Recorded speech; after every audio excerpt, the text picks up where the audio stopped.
कर्म का चल रहा था ना, उसने शंका की थी, शंकावादी ने।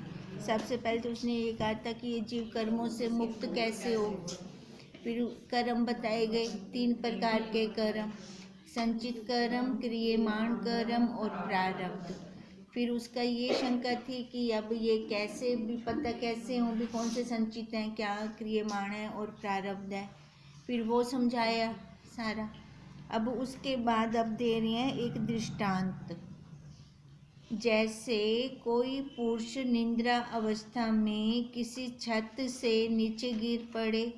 अच्छा, वो तो हमें क्लियर है ना, संचित कर्म, क्रियमाण कर्म और प्रारब्ध का, है ना। अब उसके ऊपर ही दृष्टांत है कि जैसे कोई पुरुष निद्रा अवस्था में किसी छत से नीचे गिर पड़े और उसके घुटने और टांगों पर चोट लग जावे, जाग कर देखता है कि घुटने और टांगों पर चोट लगी है।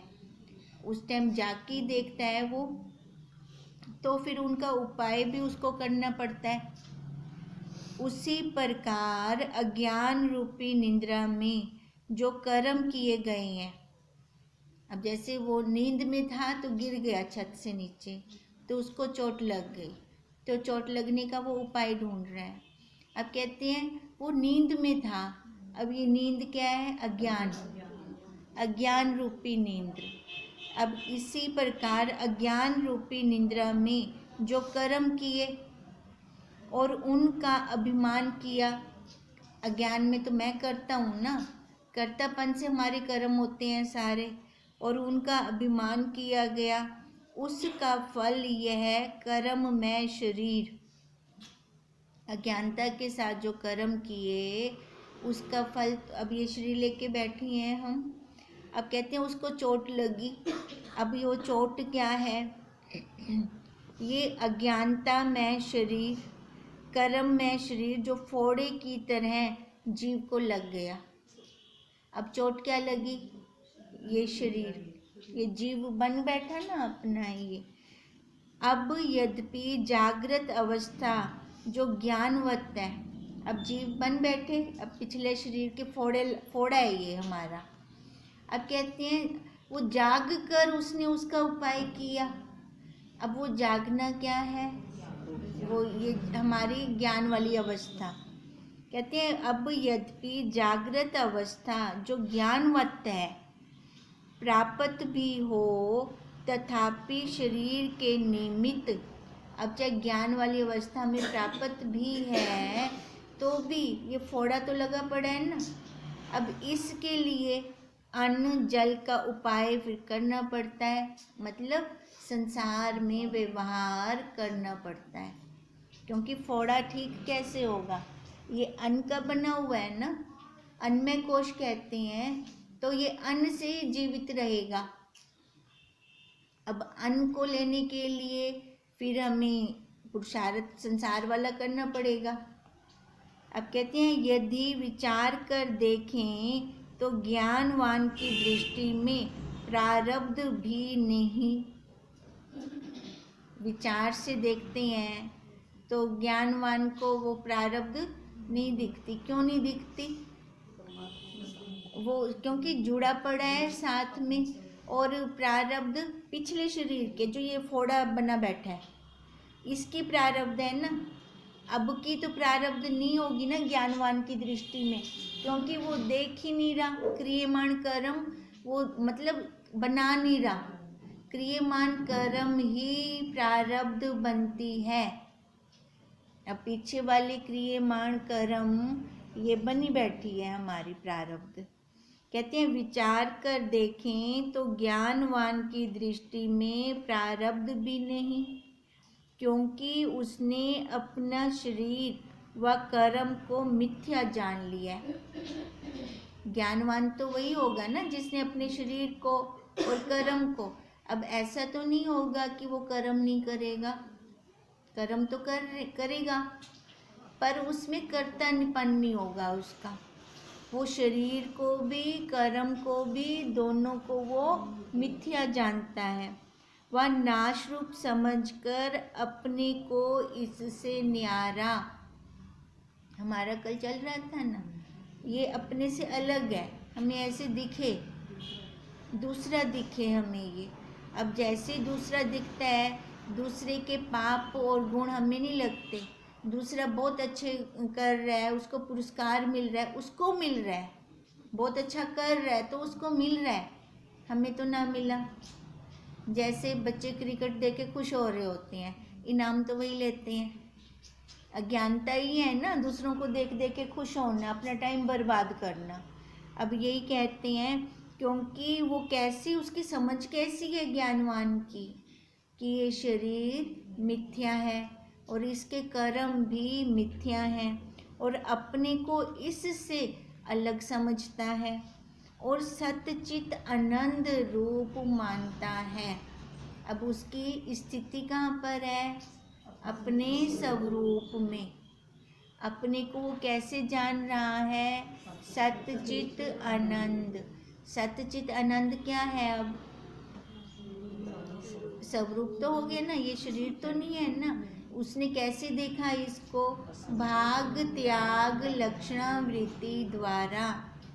एक भाग का त्याग किया और दूसरे भाग को उसने लिया। अब दूसरा भाग तो हमारा अपना स्वरूप ही है, हमारा साक्षी है, कुटस्थ है। उसके निश्चय में शरीर और कर्म न आगे था, न अब है और ना होगा, है ही नहीं। तभी तो उसको ज्ञानवान कहा, नहीं तो उसको ज्ञानवान ना कहते। वह जानता है कि मुझको शरीर का संबंध हुआ भी नहीं। वो सपने में गिरा, निद्रा में गिरा, तभी उसको चोट लगी। ये अज्ञान रूपी निद्रा में हम गिर तो गए, देखो फिर जाग कर उस चोट का उपाय करते हैं ना। वो हम अज्ञान रूपी निद्रा से गिर तो गए, ये शरीर रूपी फोड़ा हमें हो गया। अब वो जब जागा तब उसने उपाय किया। ऐसी जब हम जागे क्या, अब क्या सोए पड़े हैं? जब इससे अज्ञान रूपी निद्रा से जागे, मतलब जब हमने विचार किया, आत्म तत्व का विचार किया, फिर उस फोड़े का हम उपाय करेंगे ना, कैसे इसको निवृत्त करें। अब हम वही उपाय कर रहे हैं, कैसे इस शरीर, अब जो इसकी प्रारब्ध बनी पड़ी है वो तो रहेगी, ठीक है। अब आगे के लिए फिर सचेत हो गए हम। फिर कहते हैं वो फिर समझ गया कि इस शरीर का संबंध मेरे साथ नहीं है, ना मेरी प्रारब्ध है। प्रारब्ध किसकी? शरीर की, उसकी प्रारब्ध नहीं है। देखो तभी हम बार बार ये बोलते हैं, जिसकी प्रारब्ध है उसको भी नहीं पता। शरीर को पता है कि मेरी प्रारब्ध है? नहीं पता ना, फिर हम क्यों मत्था मारते हैं? उसकी जो प्रारब्ध है उसको भोगने दें, फिर अंदर विचलित ना हो, विक्षेपता ना आए, क्योंकि वो मेरी प्रारब्ध है ही नहीं। ये प्रारब्ध है तो शरीर की है। अब वो ये समझता है, वो ज्ञानवान ये समझता है, ना मैं प्रारब्ध हूँ और ना मैं प्रारब्ध के भोगने वाला हूँ। हम क्या हैं? हम साक्षी, हम दृष्टा, देख रही हैं। वैसे तो उसमें ना साक्षी है बनता है, ना दृष्टा, ना दृश्य, कुछ भी नहीं बनता। पर फिर हम दो बन के बात करते हैं। जब तक हम दो बन के नहीं बात कर सकते तब तक उस तक नहीं पहुंच सकते। हम दो बनते हैं तभी उसको पकड़ते हैं हम। फिर अब कहते हैं वो उसकी प्रारब्ध तो कभी हो ही नहीं सकती, उसकी बन ही नहीं सकती। प्रारब्ध व कर्म शरीर के हैं और वह शरीर अज्ञान द्वारा कल्पित है। शरीर ज्ञान द्वारा कल्पित तो नहीं है। देखो यहाँ पर ना फिर हमारा एक और प्रश्न भी बन सकता है कि जैसे हम कहते हैं भी शरीर ये अज्ञान द्वारा है, अज्ञान से बना हुआ है, तो फिर कृष्ण जी का भी शरीर था, शिव जी का भी है ना, जितने महात्मा हो गए उनका भी शरीर है। तो वो क्यों है वो शरीर? उनकी ना अपनी इच्छित प्रारब्ध होती है, वो कर्मों के बंधन में नहीं आते। हम तो कर्मों के बंधन से आए हुए हैं ना, कर्मों के बंधन से हमने ये शरीर लिया हुआ है ना। अब भगवान जी राम जी भी हैं, तो वो कर्मों के बंधन से मुक्त हैं, उनकी इच्छित प्रारब्ध होती है। वो आते हैं तो इस सृष्टि का उद्धार करने के लिए आते हैं, इसलिए वो शरीर लेते हैं। जब उनका काम खत्म हो जाता है, अपनी लीला समाप्त कर देते हैं। राम जी ने जल समाधि ले ली है ना, कृष्ण जी ने अपनी लीला कैसे एक उसके अहल्या के तीर से अपनी खत्म की थी, की ना, रघुवंश को खत्म कर दिया था। आए क्यों थे? कि उद्धार करने के लिए आए थे। जब उनका खत्म हो गया पार्ट इस दुनिया से, तो उन्होंने समेट लिया फिर अपना सहारा ही। फिर हम वो देखें, नहीं तो ये शंका बनी रहेगी कि उनका भी शरीर, फिर तो वो भी अज्ञान के कारण हुआ। अगर हमारा शरीर अज्ञान के कारण है तो वो भी तो शरीर में आए ना, शरीर का आकार लेकर आए थे, तो वो भी अज्ञान के कारण होता। पर नहीं, वो अज्ञान के कारण नहीं है, उनकी इच्छित प्रारब्ध है। मतलब जब वो आना चाहते हैं आ सकते हैं, शरीर के बंधन में नहीं है। अब जैसे मैया कृष्ण जी को बांधना चाह रही थी तो बांध पाई नहीं, वो खुद बंधे, कृष्ण जी खुद बंधे, मैया तो नहीं बांध पाई। बार बार रस्सी छोटी हो जाती थी, बार बार रस्सी छोटी हो जाती थी। अब देखो, माया भी उनके कंट्रोल में है, माया को भी उन्होंने कंट्रोल कर रखा है। पर हमारा जो अज्ञान के कारण शरीर है ना, हमें माया ने कंट्रोल किया हुआ है। इतना फर्क है दोनों के अंदर। हम चाहें तो माया को कंट्रोल करने वाले मायापति बन सकते हैं, हमारे हाथ की बात है। पर वो पुरुषार्थ हो ना, अपने को अलग करे ना उस माया से। माया क्या है? सबसे पहले तो ये शरीर है, ये भी तो माया का बना हुआ है ना, ये शरीर भी। तो सबसे पहले हम इसको अपने से अलग करें। कहते हैं यही शरीर अज्ञान द्वारा कल्पित है, इसलिए इसकी प्रारब्ध व कर्म भी कल्पित है। अगर सच्चे होते तो खत्म ना होते, सच्चा होता तो वैसा का वैसा ही रहता। कल्पित है तभी तो खत्म कर देते हैं, तभी तो खत्म हो जाता है। अब सत्य तीनों कालों में एक रस रहता है, कभी खत्म, हम चाहें खत्म करना तो भी नहीं खत्म कर पाएंगे। अब किसको खत्म कर देते हैं हम? कल्पित को, मिथ्या को, अज्ञानता को, क्योंकि वो सत्य नहीं है। अब कल्पित हमने बनाई है, कल्पना करके हमने बनाया है, तो हम वो कल्पना खत्म भी कर देते हैं, तो वो खत्म भी हो जाता है। वो मना तो नहीं करता मैं खत्म नहीं होऊंगा, खत्म हो जाता है। एक काल में हम बहुत ज़्यादा दुखी हैं, बहुत दुख दुख दुख लग रहा है हमें, वृत्ति में विक्षेपता आई पड़ी है।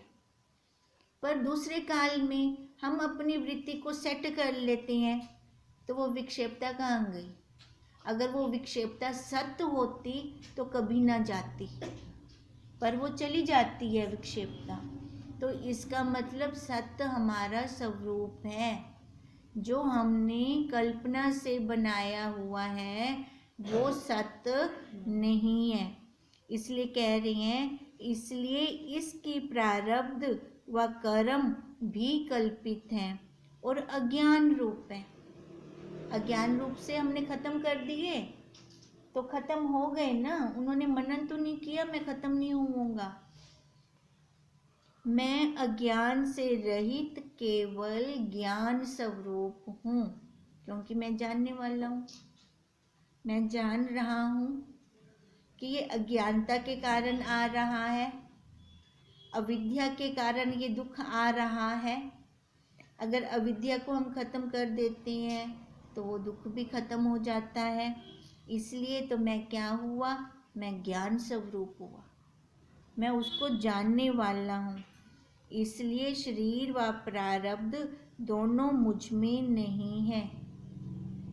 अपने को अभी कहाँ टिका रहे हैं? अपने स्वरूप में, अपने साक्षी में, वहाँ टिका रहे हैं हमें, शरीर से हमें उठा रहे हैं। यह निश्चय ज्ञानवान का है। निश्चय की तो बात है, और बात क्या है? कोई अलग कोई और बात है? खाली निश्चय करना है। निश्चय अपने मन से, अपने भावों से। अगर भावों से हम वो दृढ़ता ले आते हैं, फिजिकली कुछ भी नहीं करना, तो हम ब्रह्म हैं, हम मुक्त हैं। हमें कुछ दूसरा कुछ करना ही नहीं है। जो कर्म बनाते हैं वो अपनी अज्ञानता से, भ्रांति से बनाते हैं। अगर वो भ्रांतियां ही हटा दें तो हमारे कर्म नहीं बनेंगे। भ्रांति सबसे बड़ी कौन सी है? ये शरीर को मैं माना है, ये सबसे बड़ी भ्रांति है। अगर इस भ्रांति को हम हटा दें तो मैं क्या हूँ? मैं ब्रह्म हूँ, मैं साक्षी हूँ, मैं कुटस्थ हूँ। अब देखो, एक यही भ्रांति के कारण कितनी उपाधियां आ गई, कितनी उपाधियां आ गई खाली इस भ्रांति के कारण। अब हटाने भी यही है, मूल ही यो भ्रांति दै, यो शरीर को चीड़फाड़ करके नहीं रख देंगे, खाली मानेंगे हम। क्योंकि अब ये शरीर तो मिला हुआ है पिछली प्रारब्ध का हमारा, जो हमने पहले कर्म किए उसका शरीर बन गया है। इसको अब भोग कर ही हम खत्म कर सकते हैं। हमारे पास कोई दूसरा अब है नहीं कार्य, कैसे खत्म करें? कोई और उपाय हो खत्म करने का? नहीं है, भोग कर ही ये खत्म होगा। अब गुरुदेव ने हमें दिशा दे दी। अब जिनके पास दिशा नहीं होती ना, उनको समझ में नहीं आता, कभी कौन से पंथ में चलते हैं, कभी कौन से पंथ में, यहाँ अच्छा लग रहा है मेरे को, उनके ना मन को वो अच्छा लगने लग जाता है तो वो वहाँ पहुँच जाते हैं। पर सही डायरेक्शन चाहिए उसके लिए। 2 दिन वहाँ जुड़ेंगे, तीसरे दिन किसी ने कुछ कह दिया उसके लिए, वहाँ से फिर हट गए। फिर देखो कितनी जल्दी हट जाते हैं वहाँ से। 2 दिन कहाँ, 2 दिन कहाँ, क्योंकि उन्होंने जाना नहीं। क्या किया था? माना था, किसी ने कह दिया वो अच्छा है। वो ढूंढ रहे हैं, बस ढूंढते ही रह जाएंगे। अगर कोई कह रहा है, जिसने माना फिर जाना, और उसको कोई कह दे कि वो अच्छा नहीं है, वो नहीं भागेगा वहाँ से। क्यों नहीं भागेगा? क्योंकि उसका जान लिया, अपना खुद का उसने प्रैक्टिकल निकाल ली है, विज्ञान कर लिया, खाली माना नहीं है। मानने वाले को दिशा ही नहीं मिलती कोई। हमें कितने हमारे अच्छे कर्म हैं कि हमें बहुत अच्छी दिशा गुरुदेव ने दे दी है, और ऐसी दिशा पे विरले ही पहुंच सकते हैं। तभी सीधा देखो, विचार की क्लास चल रही है हमारी। अब विचार से ही तो मुक्त हो सकते हैं हम, विचार से ही इस शरीर को उतार सकते हैं, और हमारे पास कोई दूसरा उपाय नहीं है। जो दुखी होते हैं वो विचार नहीं करते, इसलिए वो दुखी होते हैं। कहते हैं इसलिए केवल अज्ञानी की दृष्टि में वह शरीर संयुक्त और प्रारब्ध कर्मों का भोक्ता प्रतीत हो रहा है। अज्ञानी की दृष्टि में मेरे को उसने बहुत दुख दिया। अज्ञान की दृष्टि है ना ये, कि मेरे को उसने दुख दिया, तो सबसे पहले मैंने अपने आप को शरीर वाला माना, तभी मेरे को वो दुख लगा। अगर मैं शरीर वाला नहीं मानूंगी तो मैं कहूँगी भी नहीं, मेरे को दुख भी नहीं लगेगा। अब इसलिए कहा कि ये खाली अज्ञानी की दृष्टि है। अज्ञानी की दृष्टि क्या? अपने आप को शरीर वाला मान रहा है। मेरे भाग्य में भगवान तूने यही देना था। अपने आप को भोक्ता मान रहा है, अपनी प्रारब्ध को कोस रहा है। ये किसकी दृष्टि है? अज्ञानी की दृष्टि है ये सारी। सो उसकी भ्रांति को निवृत्त करने के लिए ही प्रारब्ध को अध्यारोप कर दिखाया गया है। देखो, अज्ञानियों के लिए ही ये 3 कर्म बना दिए। संचित, क्रियमाण और प्रारब्ध। नहीं तो किसने संचित कर्म देखे? देखे किसी ने संचित कर्म? अब क्रियमाण तो हमें पता चल रहा है, वो भी गुरुदेव ने जब दिखाया हमें तब पता चल रहा है। प्रारब्ध किसने देखी? हम देख के आए हैं कि हमने पहले ऐसे कर्म किए थे? देख के आए? नहीं ना। ये क्यों बनाए हैं? क्योंकि इनको भागों में डिवाइड करेंगे, तभी एक एक भाग को अलग करके देखेंगे, जानेंगे, तो हम बाहर निकल आएंगे वहाँ से। अगर एक ही होता तो हम बाहर ना निकल पाते, क्योंकि क्रिया जो हम कर रहे हैं, कौन अपने आप को गलत बोलता है? पहले तो ये बताओ, कौन कहता है कि मैंने गलत कर्म किए हैं? वो तो सामने वाला देख के बोल रहा होता है ना, भी इसकी क्रिया सही नहीं है। पर अपने आप को हमने कभी बोला? हमने कभी कहा कि मेरे कर्म गलत हैं? बोला मैंने कभी अपने आप को? हम अपने आप को कभी नहीं बोलते। फिर हम कैसे कहेंगे कि ये मेरे क्रियमाण कर्म है? मैं तो गलत कर्म कर दी ही कहनी है, मेरे तो कर्म ही अच्छी हैं। फिर ये भोग किस चीज़ का भोग रही हूँ मैं? देखो, फिर ऐसी बात आ जाती। फिर इसलिए गुरुदेव ने 3 कर्मों में बांट दिया, संचित कर्म, क्रियमाण कर्म और प्रारब्ध हमारे।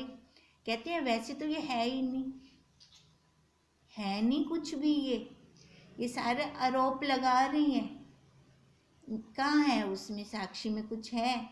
शरीर पे बैठते हैं तभी ये बनता है ना। क्रियमाण भी बन गया, संचित भी हो गया, प्रारब्ध भी हो गई। जब मैं शरीर पे बैठी तब ये बना, नहीं तो कहती ये सारा ही मिथ्यारोपण है, ये है ही नहीं। अन्यथा आत्मज्ञान के प्रकट होने पर सर्व कर्म और उनके सर्व फल, शब्द और उनके अर्थ अत्यंत अभाव को प्राप्त हो जाते हैं। अगर कहते अगर ये कर्म हमें भोग कर छूटने होते तो जब आत्मज्ञान हुआ फिर ये खत्म ना होते, पर खत्म हो जाते हैं ना आत्मज्ञान से। नहीं तो वो अगर सच्चे और पक्के होते तो फिर वो खत्म ना होते, पर ये खत्म हो जाते हैं। तो इसका मतलब ये क्या है? मिथ्या है, ये कल्पना है हमारी। इस कल्पना को हमने वैसे भी बहुत सारी कल्पना बना रखी है ना, अपने इर्द गिर्द देखो हमने कितनी कल्पनाएं बनाई हैं। ये सारी कल्पनाएं हैं। इन कल्पनाओं में इसको हटाने के लिए एक कल्पना हमने और कर दी। ये कल्पना हमने ब्रह्म की कर दी, नहीं तो ब्रह्म को कहने डिठा। किसने देखा ब्रह्म को? कुटस्थ कहते हैं ना हम इसको। कुटस्थ को किसने देखा? साक्षी को किसने देखा? देखा किसी ने? वो भी कल्पना, ये भी कल्पना। कल्पना से कल्पना को काटा। जैसे हम कहते हैं ना, लोहे से लोहे को काटा, ऐसे ही हमने एक कल्पना को दूसरी कल्पना के द्वारा काट दिया, तो वो कल्पना भी अच्छी हो गई, हमें मुक्त कर गई वहाँ से, हमें संसार से मुक्त कर गई। अब संसार से मुक्त होते हैं तभी तो उसका अत्यंत अभाव हो जाएगा ना, जो कल्पना हमने बनाई। जब हमारी वृत्ति चलती है मैं ब्रह्म हूँ, मैं ब्रह्म हूँ, मैं ब्रह्म हूँ, या ओम का श्वास चलता है हमारा, फिर उस टाइम क्या आता है वृत्ति में? कुछ आता है? वृत्ति जो पकड़ती है मिथ्या को ही पकड़ती है।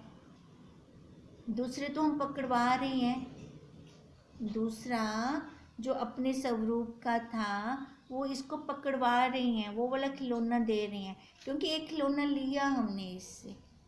नहीं तो बच्चा रोएगा ना, शोर मचा देता है। फिर बच्चे का एक खिलौना छीनो, दूसरा हाथ में ना दो, उसने शोर मचा देना है। अब ऐसे इस बच्चे ने शोर मचा देना है। फिर उससे पहले एक इससे लिया, संसार वाला खिलौना ले लिया इससे, तो इसके हाथ में हमने क्या दे दिया? ये अपने स्वरूप का ब्रह्म वाला खिलौना इसके हाथ में रख दिया। ये शोर ना मचावे, शोर मचे से तो ज़्यादा, शोर मचे से बहुत दूर निकल, वैसे वाला बहुत ज़्यादा दूर निकल जाएगा। अब इसलिए अगर ये ब्रह्म वाला खिलौना इसके हाथ में रखते हैं तो वो खिलौना भी अच्छा है ना खिलौना, क्योंकि ये वाला खिलौना हमें अपने स्वरूप तक पहुंचा जाता है। अब कहते हैं उन पुरुषों को सर्व प्रकार से सुख है जो परमात्मा की इच्छा पर प्रसन्न हर्ष शोक में समान रहते हैं। अब परमानंद किनको है? परमानंद किसको प्राप्त होता है?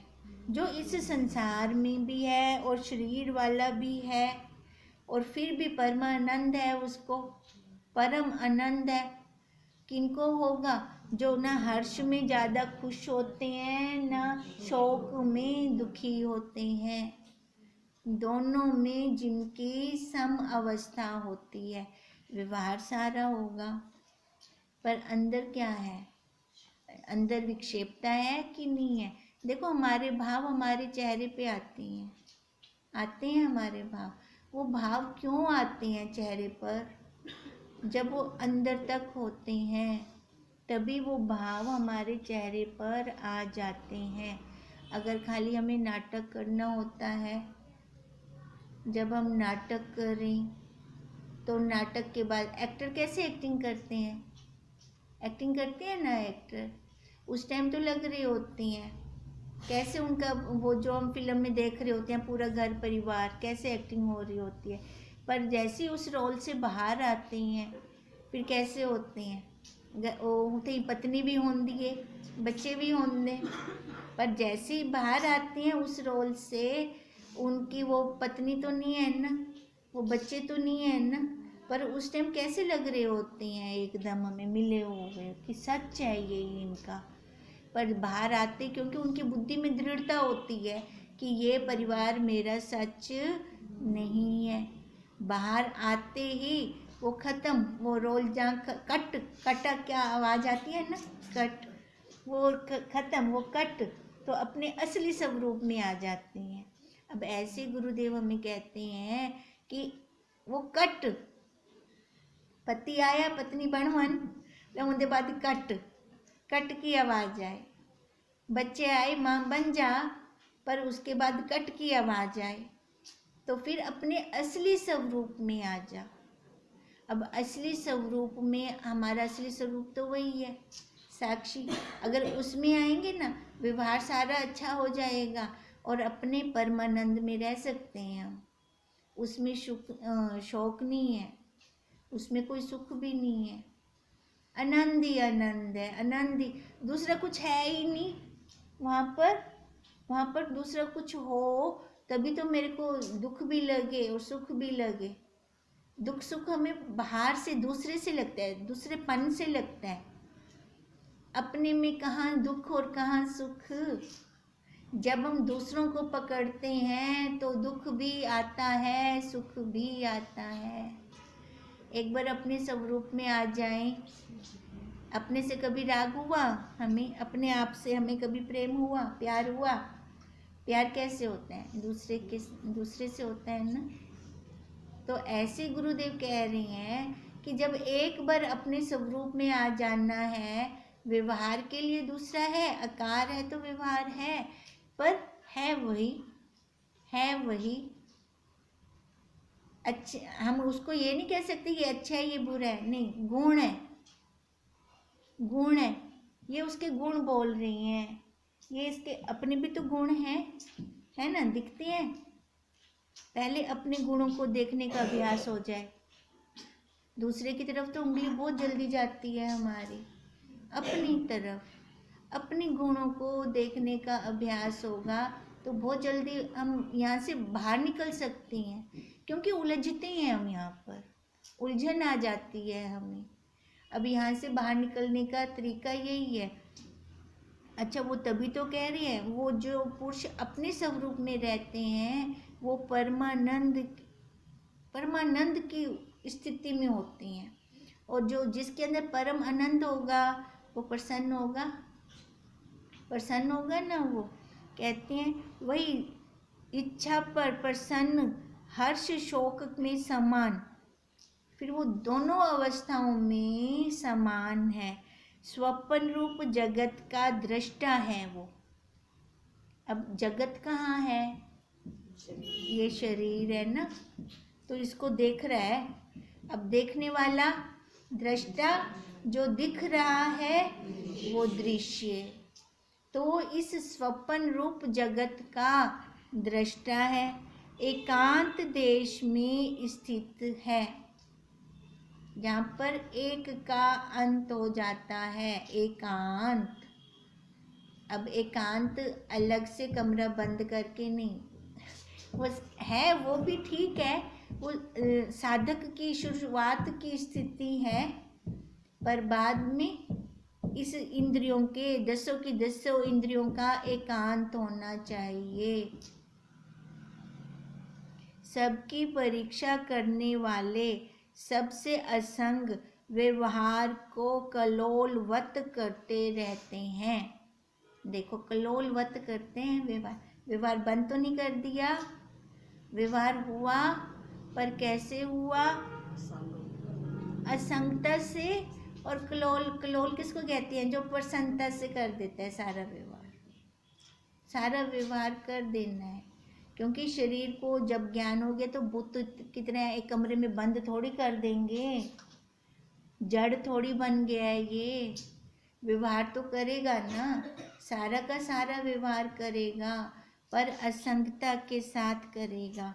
अब देखो, उस असंगता के साथ व्यवहार करने के लिए हम क्या करें? गुरुदेव को बार बार प्रार्थना करें, बार बार प्रार्थना करें, क्योंकि झूठ में खेल रहे हैं ना हम, यहाँ से अलग नहीं हो सकते, यहीं रहना पड़ेगा, यहीं से ही हमें अपनी मंजिल तक पहुँचना है, झूठ में से सत्य तक। सत्य कैसे? आपको सत्य वाला कोई रास्ता मेरे मन नहीं मैं उस रास्ते पे चल पड़ूँ, मेरे को मिल जाएगा, वो तो यहाँ पे 1 घंटे का है बस, नहीं तो सारा टाइम झूठ में ही है हम।